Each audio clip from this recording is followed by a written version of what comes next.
Good evening, everybody, and welcome to another edition of 108 Stitches Baseball Talk. My name is Scott Morgan, out the Motor City Madmouth, along with Rick Curti. Rick, how you doing tonight? Hey, guys, how are you? Oh, we're doing great. Well, I got to tell you, the plot just thickened a little bit as now we know, obviously, about the Miami Marlins are getting ready to resume, but now the St. Louis Cardinals have come up with, it looks like, 13. They're an outbreak that reaches 13, and they're going to remain in Milwaukee. My goodness, a Detroit Tigers series where you had a 4-game series, 2 doubleheaders. Looks like it's bye-bye. What are your thoughts about that? It's just inevitable. I mean, you didn't have to be a genius to figure out that this was going to be problematic. It's not really surprising. It's not surprising that allegedly players are going out and partying. It's just, this thing is so contagious, it doesn't matter. And, this was just inevitable. I'm surprised the season has gone on this long, to be quite honest. And, Manfred is going around telling Tony Clark that he needs to do a better job with his players. And I'm just like shaking my head and, you need to wake up, man. I mean, this thing is just out there, and it's just a massive problem right now for Major League Baseball. Yeah, that's for sure. I mean, the St. Louis Cardinals outbreak, my God, everybody was picking on the old little Miami Marlins here, but all of a sudden this situation happens. What are you going to do? It just blows me away. It's just crazy. It just shows that, anybody can get it, no matter if you're the Marlins or the Cardinals or the Yankees, this thing doesn't care. And, again, people are being, from reports that I'm hearing that they're going out and partying, people are doing it to themselves, or they're not, wearing masks. People are not social distancing. And they're like, well, I'm tired of being cooped up. I'm going to go out. Well, I'm tired of being cooped up too, but you know what? It's either being cooked up or get sick. So, it's just, it's a lot of it's our fault. We're just not, if we had a letter grade for our country right now on social distancing and this pandemic, it's a F-, because we've done a horrible, horrible job in trying to defeat this thing. Yeah, we'll go over some basic things. I know probably a lot of it's just reiterating at this particular point, but from what you've seen this season, did MLB really make the right choice to try to play games in reality? I know they attempted to do it. There's nothing wrong with trying. You got to try, and I applaud him for trying. But, Manfred he's either delusional, he's either just greedy, or he just doesn't care. It's got to be one of those three things, because, it's just, you just need to fold it up. Come on, man. It is not worth it, and for him to go around and blame Tony Clark, telling him, well, if you don't get your players under control, I might have to cancel the season. It's just you can't be that ignorant. My goodness. I have friends I know that stayed at home. They social distance, wear masks. They got it. It doesn't matter, and people are being reckless. So, they should never, ever had a season to begin with. It's just it's like Russian roulette. You get it, you might be okay. Some people might get sick, other people die. It depends on the individual. So they never should have had a season. Yeah, well, I was over, obviously there was a Zoom call with the Miami Marlins, and I got to tell you right now, Derek Jeter, he summed it up best that his team got relaxed and they let their guard down. So, and obviously the protocols have changed. So what lies ahead here in terms of what does it take here for these teams to take everything seriously? I don't know. People are not taking this seriously. I don't see anyone wearing masks. I'm so tired of people saying they let their guard down. Let your guard down for what? We've known about this since March. People, I don't know every other country has recovered from this, and we're just arrogant, or we just think we're better. People are just not listening to protocol. Just stay at home. I applaud the players that are saying, I ain't playing this season. I'm going to be with my family. And I applaud them for doing that, because to me, I feel they're doing the right thing. But, I mean, people are just not listening. It's mind boggling. I can't even fathom what goes through people's mind. And I guess because they're rich and maybe because they are successful and famous, I guess they think that, oh, it won't hurt me. But I mean, you got Prince Charles, so I mean, this thing doesn't really care. So I don't know what it is. I mean, to me, they would just have to like literally shut the whole country down and just force people to stay home for us to beat this. I mean, to me, that's the only thing they can do. Yeah, Prince Charles. I'm glad you brought up the analogy. Prince Charles got taken by this whole thing, Mm-hmm. you know, and Derek Jeter felt that his team was relaxed. You know, when you have 3 weeks of, obviously spring training, was it training camp 2 or whatever it is, and all of a sudden they still don't get up. Again, it's just one of those situations where the virus is exactly what it is. So, we talk about the Milwaukee Brewers had their series canceled versus the Cardinals. Again, it usually starts with 1, then you have 2 or 3 or 4, and then it breaks on. Go figure, man. It's crazy. I mean, it's just, the new normal, as we call it. It's just, to me, it's not normal. It just gets more and more bizarre. And, it's just, everybody, the Marlins got it. The Cardinals got it. I mean, who's next? The Yankees, the Dodgers. I mean, somebody else, some other team's going to get an outbreak, and then another and another and another. And, and these players are not listening. They're going out and partying and letting their guard down, as Derek Jeter liked to say. They just need to say, you know what, man, this ain't working out. You guys are not listening. And, this thing is just getting worse and worse. And, how are you going to have games in Texas or Florida or, other places? I mean, we're getting it bad here in North Carolina, too. I think we're like number 9 right now. And they've like shut down everything here as much as possible. That's what makes it scary. So, they just need to shut down the season and just say, you know what, it ain't worth it, man.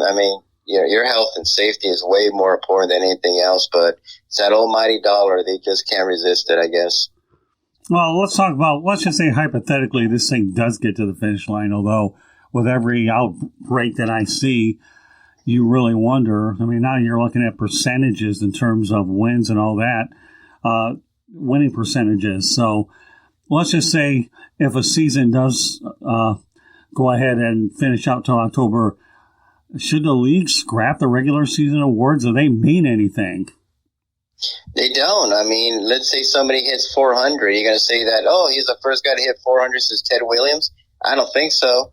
It's just like, what if someone has a big, long hitting streak, or what if, it's just, they're going to be so skewed, just like, a lot of these, like Barry Bonds' numbers are so skewed because he was on steroids, to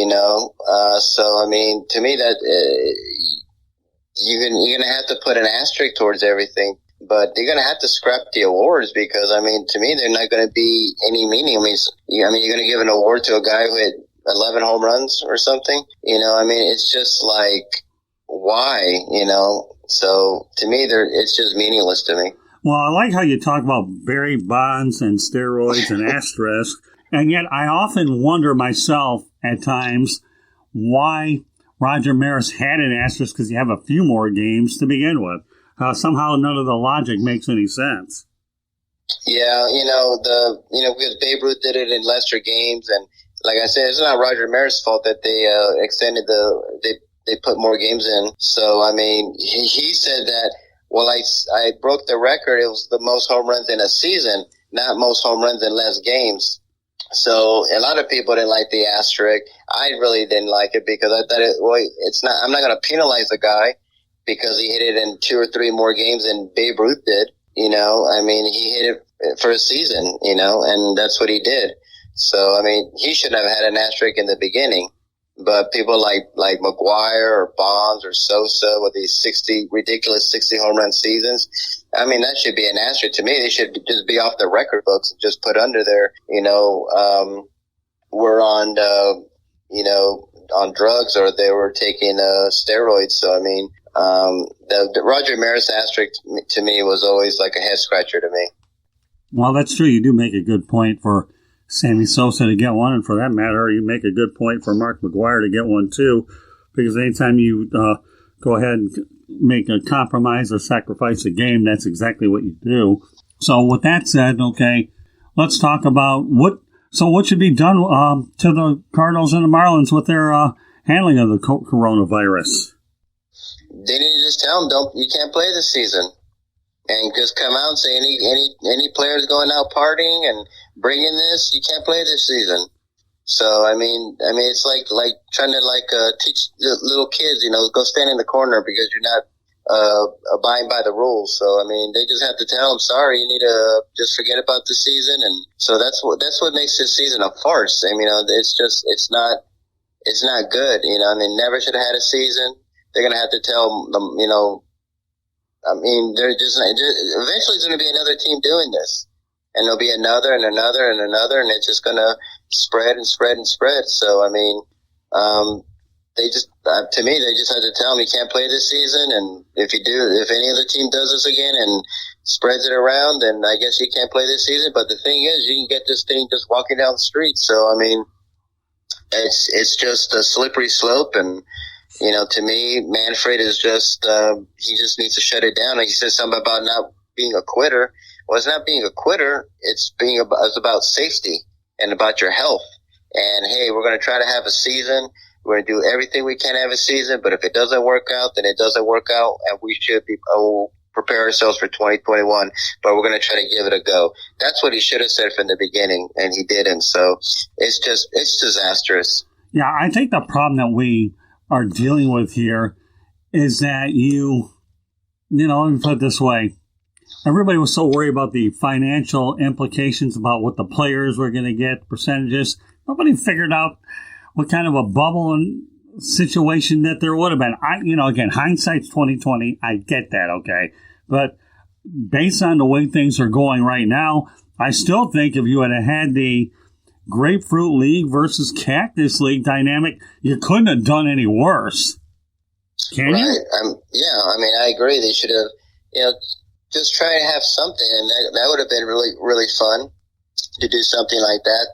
And they just chose not to. I guess they just felt, I guess they're bigger than COVID-19, and we can do this. And to me, people are just underestimating this. I see this not only in Major League Baseball, but NFL. NBA, I mean, you have players just sneaking out of their bubble and going to get chicken wings, it's just ludicrous what people are doing, and they're laughing about it like it's a big joke, like it's funny, and it's not funny. So I mean, it's just disastrous from the beginning. So like I said from the beginning, we should not have any sports this year and focus on 2021, and just everybody needs to do their part, and we need to defeat this thing. Well, there's no question the domino effect certainly comes into play. You do have the Marlins leading off. Okay, now the Cardinals, a franchise with a tremendous history going through this. And then you wonder what's next. I mean, I wouldn't begin to speculate exactly what you've got in terms of this whole thing. But yeah, I mean, we've talked about it before. We'll talk about it again, okay? What were to happen if the New York Yankees get hit with it? Oh, yeah, they wouldn't think twice about canceling the season, would they? No, they wouldn't. What if Mike Trout got it and he was hospitalized and he's on his deathbed? That's literally what they're going to have. That's the only way Major League Baseball will shut the season down. If one of their big stars gets horrifically ill and he's clinging to life or something like that. And that sounds horrible to say that, but I mean, to me, it's the truth. I mean, they're just totally ignoring people's health and safety. And, tomorrow, next week, we're going to hear about another team. It might be Milwaukee. It could be Yankees. It could be Dodgers. It could be the Reds. It's going to be somebody next week or probably tomorrow that we're going to hear about. Well, did you have a chance to see Trevor Bauer? He's been Rob Manfred's biggest critic. I think he'd love to take his job. Then again, who wouldn't? But yeah, him and David Price. They've been very, very critical of Rob Manfred, and they should. I mean, David Price hit the nail on the head that they don't care. They said that they're going to care about players' safety. Obviously, they don't. So, I mean, I applaud them for speaking out because a lot of people are not. I'm sure a lot of people feel the same way. Like, why are we doing this? And so, good for them for speaking out because it's the truth. They're just totally disregarding everyone's safety. Yeah, so all right, let's just talk a little bit of baseball. I'm not even sure if I really know how to do that, okay? But what about these 7-inning doubleheaders? Yeah, I mean, it's the rules are so bizarre, you know. I mean, it's just like, this isn't baseball. This is like some kind of weird, you know, thing that they're just putting in there, and a lot of people hate it. I have friends who are big baseball fans like me, and they're like, please cancel this season. This thing is such a farce, you know, and that's how I feel about it.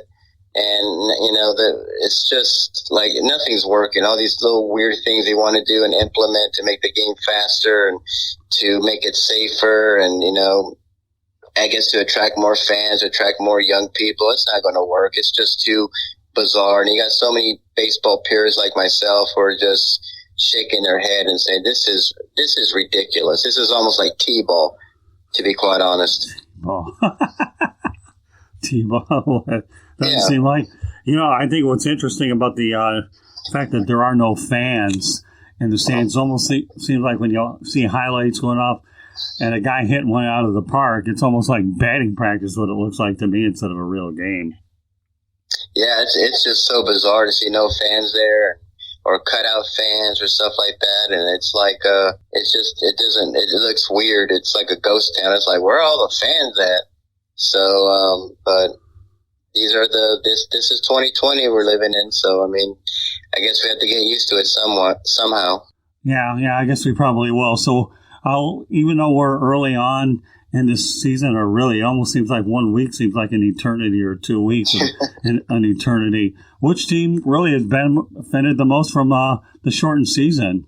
Well, I picked the Yankees, and I mean, the Yankees, I mean, if they were going to have a whole season, I have picked them to win the whole thing. You know, Dodgers, you know, they signed, Dodgers look pretty good, you know, stuff like that. You got a lot of players that are really cold right now. Bellinger's not hitting a lick right now.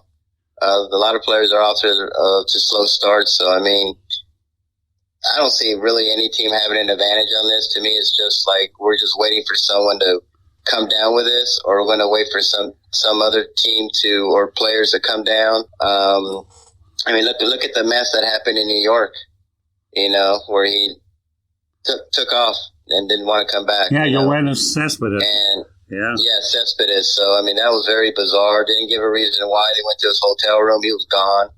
And, I mean, I don't know what was going on with him. He should have just said, I ain't playing this season. Forget it. It ain't worth it. Well, but he didn't. He didn't. So, I mean, really, I don't really see any team having an advantage. Yeah, I think what actually happened with Cespedes is, once again, one of the key things that I'll emphasize throughout the course of the broadcast is a domino effect. Lorenzo Cain decided to opt out. Okay, now obviously Mike Trout came back to play, but now you're starting to see more opt out along the way. And so this was, Yoenis Cespedes has always been a very interesting character in his own sense. He really has. And, you know, you're right. He certainly left and said, I had enough of this whole thing, and left. I get it, you know, but nobody really can get a grip emotionally on what really to do. And you'll see more and more players drop. Can. It's crazy. I mean, like I said, he should have just been honest and said to the coach, to the team, look, man, I ain't playing. I'm tired of this. I'm not going to risk my health and safety. I should have opted out in the beginning. I'm going to pack my bags. I'm out of here. Good luck to you guys. Good luck to having a season. It ain't happening with me. I'm going to be with my family. But he didn't. He just literally just AWOL'd, took off, and see ya. So he won't be back with the Mets. You know, well, we have no idea what happened. I don't know if he left because of COVID-19 or he left because he just got tired of playing for the Mets and wants to get released and go somewhere else next season. I have no idea. No, I don't think so. I think the Mets have actually treated him well compared to a lot of other franchises. They've tolerated some of his antics. I think he was out last year for an injury. I think this is really one of those situations where COVID-19 is the sort of thing that really gets you mentally. Let me go ahead and go over a few of the things that Derek Jeter was saying during the Zoom call so you can get an idea what Derek Jeter says, okay? And I preface some of the things that he said. that, and I'll tell you what it's been like for the Marlins. He says, quote unquote, we have endured quite a week here. They have a virus with no cure. How contagious it is. We just need to keep stop in hearing about our players' actions in Atlanta. He's tired of hearing about that. The guys were out there. They let their guard down. They didn't wear their mask and they didn't social distance. So, but the entire traveling party didn't really follow protocol. And this is a wake up call. And I guess when I say by this, and you and I are going to always have this age old way that we're going to agree, if baseball's struggling with fewer players, how does the NFL pull it off? They're not going to. And for them to not only say we're going to have a season, but we're going to have fans. We're going to make the fans wear masks. Good luck with that. You talk about a contact sport. How are you going to get into a huddle? Are you going to be able to tackle players? The traveling there, you have player personnel, you got medical staff, you got assistant coaches, you got linebacker coach, you got all those people there. There's just no way the NFL is going to have a season. I'm sorry. They're just not going to have a season. And so, there's no way they can do it. If Major League Baseball is having this problem, what's the NFL going to do? It's just not going to happen. And they just need to wake up and just say, you know what, we need to shut it down. And I think as the season goes longer and longer, you're going to have more players because more players are dropping out of the NFL. More and more will drop out. And then eventually they're going to be like, all right, we're going to have a shortened season like baseball. Instead of 16 games, we're going to have 10-game season. It don't matter if they have a 2-game season. There's just no way that somebody is going to, in the NFL, get really, really sick or die. That's just, maybe they'll realize, you know what, let's shut the season down. All right, let me go back to some of my Jeter stuff because I think a lot of it's really worth putting out there. And I know this is common throughout, and teams that will have the outbreaks will definitely find out. But he admitted that it was a small sense of security. And as I said, he let the guard down. And moving forward, though, MLB has upped the protocols as we have, and they're being given the opportunity to play again. They're going to have a compliance guy on the plane. And it was really weird seeing Don Mattingly do a Zoom call out of his hotel room. It really was. But that's exactly what it's come down to. You have to simulate motion. You have to do what you've got to do in your hotel for a while just to try to keep yourself active. It's just really unbelievable. And, now the Marlins, obviously, when you look at their situation in general, okay, and we talk about the fact that a lot of his players that tested positive, he doesn't know what time frame these other ones are going to be able to play, but he does expect them to come back at some point. Now, he also alluded to the fact that they made it back to Miami safely and that they're set to take on the Baltimore Orioles, and that will start tomorrow. So, what they've had to really do is begin to have the reset button, and they're starting over. And it is an awkward situation where they're forced to, take responsibility. And let's not kid yourself. If you're a player, you know full well that you did let yourself down, because you see how this is spreading. But, again, it's not about dwelling on anything. But let's not kid yourself. He wasn't afraid to admit, though, they're not the only team dealing with this as well. And they're going to be on the road for the next 3 series. So it's just another challenge that Jeter and his club have to deal with. But if there's any group that understands the seriousness of it, it's definitely his group. So to say that the word that they are eating humble pie because they've seen it would be mildly stating the obvious. Yeah, I know Derek's probably just sick of talking about, okay, we screwed up, right? Geez, give us a break. But, it's just stupidity.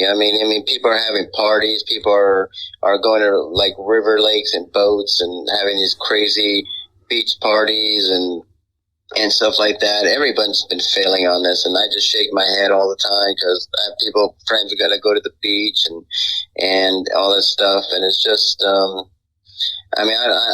only way people are going to really take this seriously, they literally just have to shut our country down and just quarantine us, and we have to stay at home. That's the only way people are going to get it. And a lot of these bars and restaurants, shame on them for allowing that. We have them here in Charlotte where it seems like every week there's always some bar or restaurant that has it jam-packed with people, and now you can't buy alcohol at bars till 11 o'clock out here. So people are just not listening. I don't know if they just don't care. I think it's arrogance. But, and they're in Miami. They're in South Beach. I mean, that's party capital right there.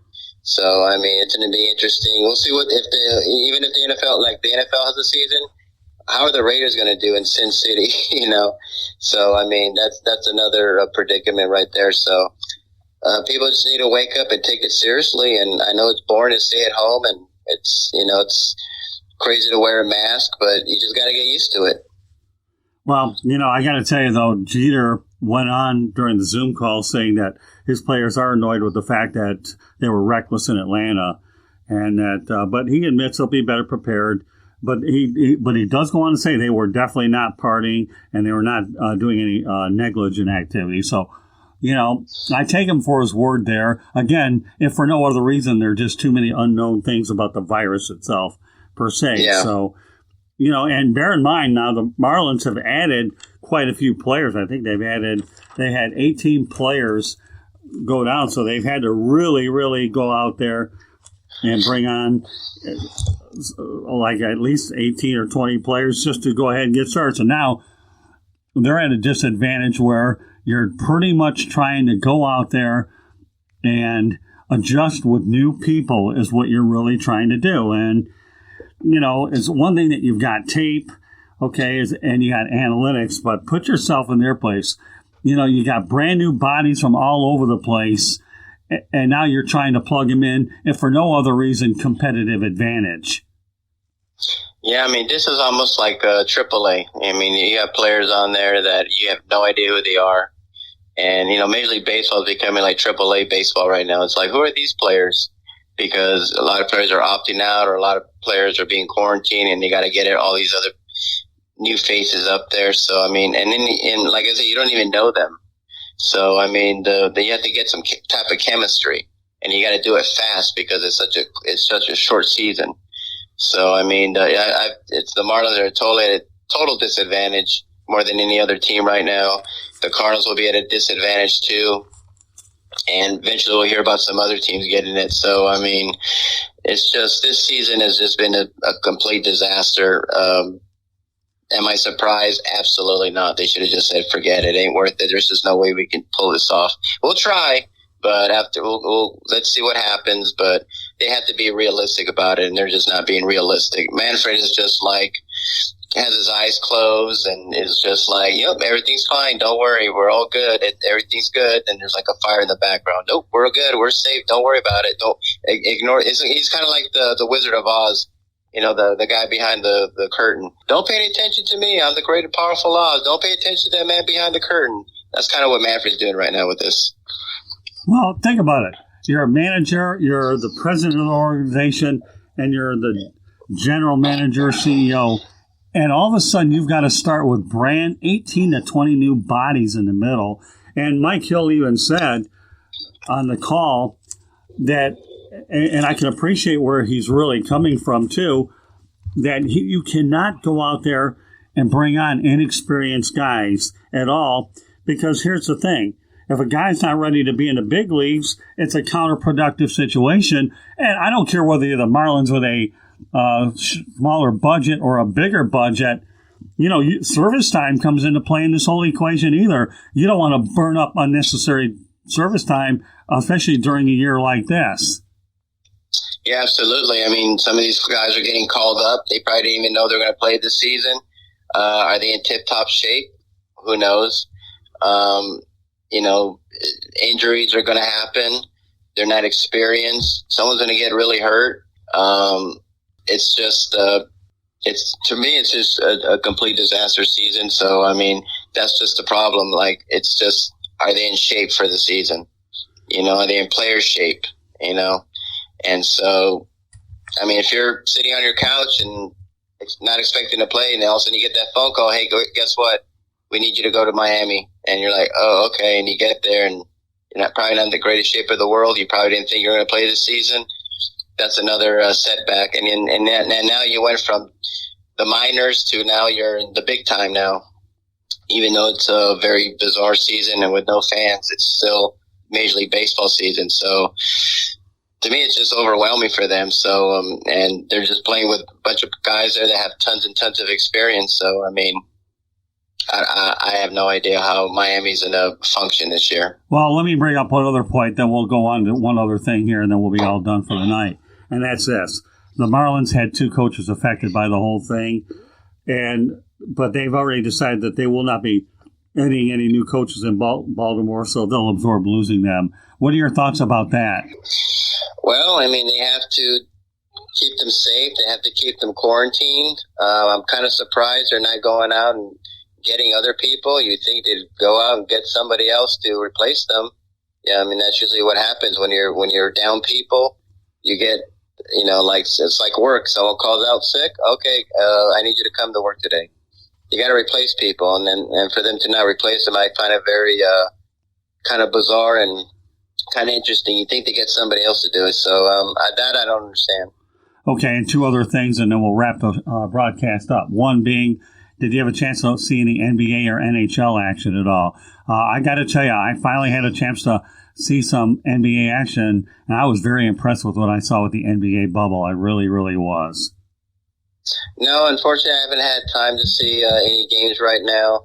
I know Kyle Lowry had a sensational game, and so the NFL. I mean the NBA. They had that bubble thing, and they had one knucklehead do something they shouldn't have done. So far, everybody's been testing negative, which is great. Maybe the NBA will pull it off as long as these players don't do, and go out and party. And, when you're 20-some years old and you're a multimillionaire and you're famous, it's kind of hard to resist. So if the NBA season doesn't work out, it's going to be because players are out partying. And I'm sure we'll hear some players that are going to do that. So, but so far so good for the NBA. Yeah, I got to tell you. What to see what else happens. Yeah, I got to tell you, and I haven't really watched many NBA games all year, but for some reason, and when you're doing multiple sports broadcasts, by the way, you're forced to watch it whether you like it or not. It doesn't hurt that the Milwaukee Bucks are playing, and I have a vested interest in that particular team, but they look pretty good. I like what I'm seeing there.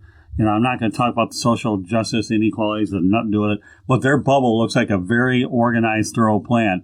So, and I think the NBA, believe it or not, convinced me that I believe they really, truly can pull it off. Now, the one that I'm really excited about is the National Hockey League. To this point, I read it earlier today, that they still have 0 COVID-19 tests after 1 week of play. That's good news. That's wonderful. Yeah. 0. Okay. 0. Mm-hmm. Okay. That's usually the numeral that comes before 1. Okay. And I'm not a math major. Okay. 0. Yep. They're getting it back done at home in Canada. Yes. They need to go play their games in Canada. If they play all their games in Canada, they'll be great. They'll have a season.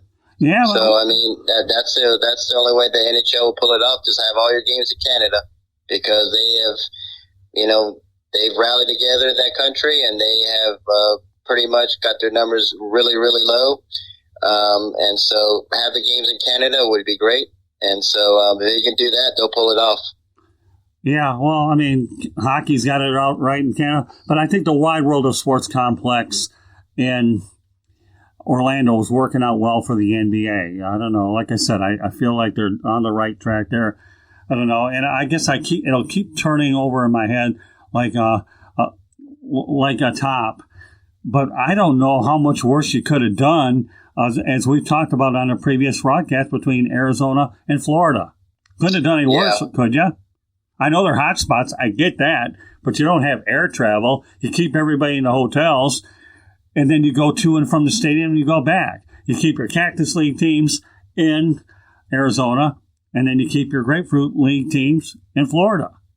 Granted, we've had them. So anything else you want to add to this before we talk about how we can be contacted? No, just want everyone to stay safe, and hopefully everybody will just keep wearing your mask, social distance, wash your hands, and please don't take this thing lightly. I just shake my head every day watching the news or something about some knuckleheads going out to these parties and bars and all these large groups, and then they come back and say, well, I didn't think I was going to get it. So people need to wake up, and, ignorance is not a defense. There you go, folks. Ignorance is not a defense. All right, with that said, why don't you let everybody know how they can get a hold of you? You can call my website. It's www.charlottebats.com. You can contact me there. I'm also on LinkedIn under Rick Curti. I'm also on Facebook at Charlotte MLB. We have a Charlotte Bats fan page also at Charlotte Bats Baseball. I'm also on Instagram at Charlotte Bats, and I'm also on Twitter at Charlotte Bats Baseball. And you can contact me at any of those social media events. I'm on there every single day posting and commenting, and if anyone ever asks questions, I'm always on there, always happy to answer anybody's questions. All right, and just so you know, folks, you can catch this broadcast on Apple Podcasts, Spreaker, Spotify, iHeartRadio, Google Podcasts. And if I was talking too fast, and people have said it in the past that I've talked too fast, I'll go over it slower. You listen to 108 Stitches Baseball Talk. You can access it, through Apple Podcasts. Subscribe there. Spreaker, please subscribe there. Spotify, please subscribe there. iHeartRadio, please subscribe there. Google Podcasts, you can do that as well. And in terms of following us, you can do so by following us at Twitter, on Twitter, at Tribune South. That's the @ Tribune South. Facebook, South Florida Tribune. Instagram, South Florida Tribune. You can follow us on my YouTube channel, South Florida Tribune. The website where you get all of our content from our media distribution partners, columnists, and so forth is www.southfloridatribune.com. Our email address is southfloridatribune@gmail.com. And LinkedIn, you can find Scott Morganroth. That's me, myself, and I. Scott Morganroth on LinkedIn. I'll be more than happy to connect with you at any time. And, I'd love to be able to make a connection. And once again, I reiterate, you can find this broadcast as well on southfloridatribune.com. Look for the WSAN drop-down. Well, Rick, enjoy doing this solo broadcast with you. And I should point out that Rick Curti, you can find him on the South Florida Tribune website as well. He handles our social media. So, Rick, thank you very much for being on the broadcast tonight. We appreciate it very much and look forward to having you on the next time. Have a good night, Rick. God bless. All right.